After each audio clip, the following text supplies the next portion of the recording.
محبت میں کسی غیر سے رائے لینا حرام ہے۔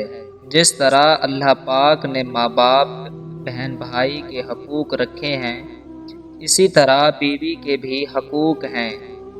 ان کو اچھا رہن سہن دینا، ان کی فرمائش کو پورا کرنا، ان کے ساتھ اخلاق سے رہنا وغیرہ شامل ہیں۔ لوگوں کو راضی کرنا ایک ایسا مقصد ہے جو کبھی پورا نہیں ہو سکتا۔ اگر شخص کوئی بھی دعا کرے تو اس کی فریاد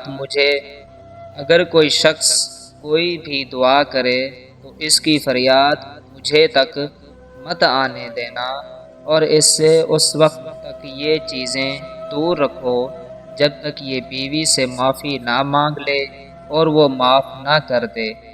جب تک اس کے حقوق ادا کرنے کی پوری کوشش نہ کر لے، اس کی کوئی فریاد مت سنو۔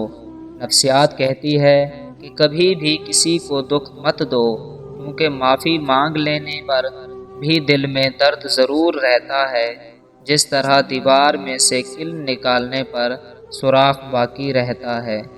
جس عورت میں دیکھو وہ ہر وقت خاموش اور نظریں جھکائے ہوئے، تو وہ سمجھ جاؤ وہ محبت کی تلاش میں ہے، اسے اپنا لو، ہمیشہ خوش رہو گے۔ گھنی مونچھیں، لمبا قد، پیسہ، شان و شوکت، خوبصورت مرد، یہ سب عورت کی ترجیحات نہیں۔ عورت اچھے گفتار اور عزت دینے والے مرد کی طرح جلدی راغب ہوتی ہے۔